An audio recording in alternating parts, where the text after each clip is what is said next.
ये जो आज बहुत शॉकिंग और बहुत ही ज़्यादा दुखद समाचार मिला कि एक एयर इंडिया फ़्लाइट जो कि अहमदाबाद एयरपोर्ट से लंदन गैटविक जारी थी AI-171, उसका टेक ऑफ के बाद थोड़ी देर बाद ही पायलट ने मेडे कर दिया। मेडे इज़ एन SOS मैसेज। और उसके बाद ही ये एयरफील्ड के बिल्कुल बाहर एक हॉस्टल था उस जिसमें जाके ये मेडिकल हॉस्टल था जिसमें जाके क्रैश कर गया। और क्योंकि इसमें 10 घंटे का फ्यूल था और एविएशन टर्बाइन फ्यूल जो है वो बहुत हाईली इन्फ्लेमेबल फ्यूल होता है और ये एक उड़ता हुआ बॉम्ब की तरह है और जैसे ही वो टकराया वो एक्सप्लोड कर गया और बहुत ही ट्रेजेडी हुई कि मुझे लगता नहीं कोई सर्वाइवर इसका है। और ये जो सिचुएशन है ये एक 787 बोइंग एयरक्राफ्ट था जो कि पूरी वर्ल्ड में बहुत पॉपुलर एयरक्राफ्ट है और हर एयरलाइन के पास ये ड्रीम लाइनर है। लॉन्ग हॉल फ्लाइट्स के लिए ये बहुत अच्छा है क्योंकि इसमें जो बिज़नेस क्लास है वहाँ पूरे स्लीपर बेड लग जाते हैं and it's a very comfortable aircraft. और फ़्लाइट फुल थी और इसके कई कारण हो सकते हैं। एक्चुअल कारण तो इन्वेस्टिगेशन के बाद ही पता लगेगा क्योंकि DGCA की इन्वेस्टिगेशन रिपोर्ट होगी। क्योंकि जो भी क्रैश होता है जैसे all of a sudden Malaysian airline का जहाज़ मिला ही नहीं और हर एयरलाइन के जहाज़ में किसी ना कहीं कोई ना कोई क्रैश होता है। क्रैशेस के कई कारण होते हैं। एक तो पायलट एरर होता है। अब यहाँ पर कहने को ये आ रहा है कि पूरा रनवे नहीं यूज़ करा और उसका टेल विंड जो है वो टकरा गई जिसके बाद उसने मेडे करा और टेक ऑफ के बाद ही उसको एमरजेंसी लैंडिंग करके क्रैश लैंडिंग होगी। एमरजेंसी लैंडिंग तो नहीं हुई, इट वाज क्रैश लैंडिंग। तो एक तो पायलट एरर की वजह से होता है, दूसरा इंजन फेलियर होता है। इंजन फेलियर में भी कई कारण हो सकते हैं कि पर इंजन फेलियर का इसलिए नहीं लगता क्योंकि जब भी एयरक्राफ्ट टेक ऑफ करता है या तो मिडवे में कहीं होता टेक ऑफ करता है तो इंजीनियरिंग चेक होता है, थरो चेक होता है एयरक्राफ्ट का जिसमें हर नट बोल्ट भी चेक होता है, सारे उसके लैंडिंग गियर चेक होता है, उसके सारे emergency doors everything is checked और उसके बाद ओके होता है तभी एयरक्राफ्ट को उड़ाने की इजाज़त होती है। तो ये सारे चेक्स के बाद ये हुआ तो ये एक्सीडेंट ही है। और जो वर्ल्ड में एक्सीडेंट्स होते हैं वो एयरक्राफ्ट के इंजन में बर्ड हिट हो जाता है, बर्ड एब्जॉर्ब हो जाती है तो उससे फ़र्क पड़ जाता है। तो कई कारण होते हैं। अब क्या इसका कारण था वो तो एक्चुअल कई बार लैंडिंग गियर नहीं खुलता या बंद नहीं होता तो उसकी वजह से पूरा टेक ऑफ नहीं कर सकता जहाज़। तो जो भी कारण हुआ होगा वो तो इन्वेस्टिगेशन के बाद पता लगेगा। पर जो कुछ हुआ बहुत ट्रैजिक हुआ और बहुत ही दुखद समाचार है और एयर इंडिया को भी धक्का लगेगा और पूरी इंडियन एविएशन इंडस्ट्री को धक्का लगेगा। और मेरी हार्टफेल्ट कॉन्डोलेंसेस हैं जितने भी क्रू था, जितने भी पैसेंजर्स थे, उनकी फैमिलीज़ के साथ। और इससे ये पता लगता है कि आदमी को हमेशा तैयार रहना चाहिए, पता नहीं मौत कहाँ आ रही है। जो बच्चे वहाँ हॉस्टल में खाना खा रहे थे वो उनके साथ हो गया। तो ये एक बहुत ही ट्रैजिक इंसिडेंट है और मुझे उम्मीद है कि इससे हम थोड़ा सबक लेंगे और हमारे जो सेफ्टी सिक्योरिटी मेजर्स हैं वो और स्ट्रिंजेंट होंगे।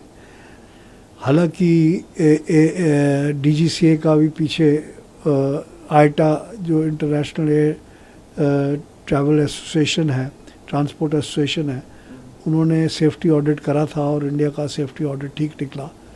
तो ये कुछ भी हो सकता है, ये तो इन्वेस्टिगेशन के बाद पता लगेगा। सर, क्योंकि हर हादसा, बिल्कुल आपने उसका जिक्र भी किया, एक बात जरूर छोड़कर जाता है कि हाँ आगे ऐसा ना हो, उसके लिए कुछ ऐसे कदम उठाए जाए। आपने हालांकि उनका जिक्र भी किया, हम पहले भी इन पर बात कर चुके हैं। कई बार हम देखते हैं कि इमरजेंसी लैंडिंग्स की भी खबरें आती हैं, कई बार हम और भी छोटे छोटे जो है वो देखते हैं, लेकिन वो छोटा हादसा कब बड़े हादसे में तब्दील हो जाए उसका एक उदाहरण भी है सर। देखिए, हादसा कभी भी हो सकता है, पर compare to road accidents, air accidents बहुत रेयर हैं। और रोड एक्सीडेंट में तो कई बार आदमी बच जाता है, पर एयर एक्सीडेंट में बचना बहुत मुश्किल होता है। अभी जैसे पीछे इंडिगो का जहाज़ श्रीनगर एयरपोर्ट पे बैड वेदर की वजह से, हेल स्टॉर्म की वजह से उसका नोज़ डैमेज हुआ, बट फॉर्चुनेटली पायलट बड़ा एक्सपीरियंस था और उसने सेफ लैंडिंग करी और किसी भी पैसेंजर को कोई नुकसान नहीं हुआ। तो हमें उम्मीद थी कि ये भी पैसेंजर बच जाएंगे, बट दुर्भाग्य है कि कोई भी पैसेंजर बच नहीं सका। मेरी फ़्लाइट का टाइम था 1:10 का, तो हमें पहुंचते थोड़ा 12:20 हो चुकी थी और 12:10 को एयर इंडिया वालों ने चेक इन और सब कुछ करना बंद कर दिया था। तो उन सब से मैंने रिक्वेस्ट की। लेट होने का रीज़न तो यही था कि अहमदाबाद का थोड़ा ट्रैफिक, हम लोग गाड़ी में ही थे और तभी हमने न्यूज़ देखा कि ऐसा प्लेन क्रैश हुआ है। कल एक्चुअली मैं वापस लंदन जा रही थी और मेरी फ़्लाइट का टाइम था 1:10 का, तो हमें पहुंचते थोड़ा 12:20 हो चुकी थी और 12:10 को एयर इंडिया वालों ने चेक इन और सब कुछ करना बंद कर दिया था।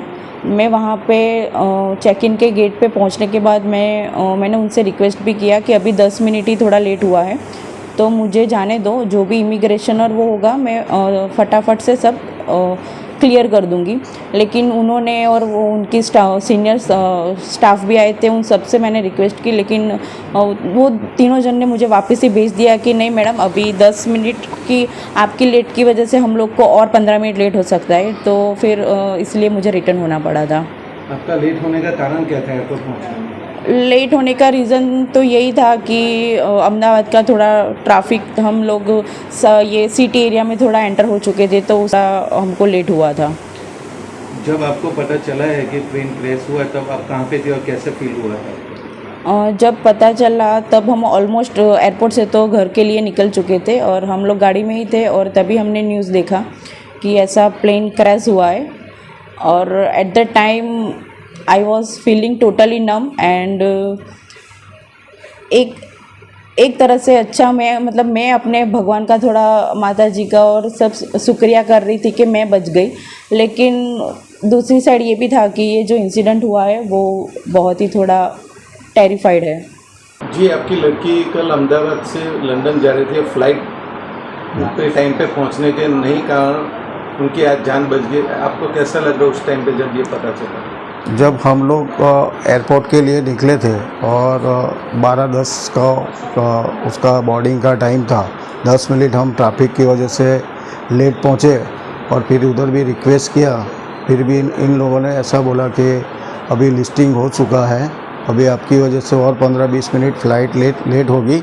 इसके लिए हम लोग फिर वहाँ से निकल गए और हमको तो मालूम ही नहीं था, लेकिन जब एयरपोर्ट से बाहर निकले तभी ऐसा मैसेज आया परिवार का और न्यूज़ में कि ये प्लेन क्रैश हो गया है। आपको कैसा लगा कि आपकी बेटी उस फ्लाइट में नहीं पहुंच पाई टाइम पे? हम तो पहले माता जी का शुक्रिया करते हैं कि तुम बच गई। शुक्रिया मानते हैं माता जी का कि उन्होंने हमें बचा लिया, बेटी को बचा लिया, छोटा बच्चा भी साथ में मेरा है। अच्छा, कितने लोग बोर्डिंग थे उन दो प्लेन में? एक ही वो था, लेकिन बच्चा मेरे पास छोड़ के गई थी, वो छोटा बच्चा छोड़ के गई थी। वो आज बच्चे की वजह से उसकी माँ बच गई है और इतनी माता जी की कृपा है कि वो सही सलामत है हमारे साथ।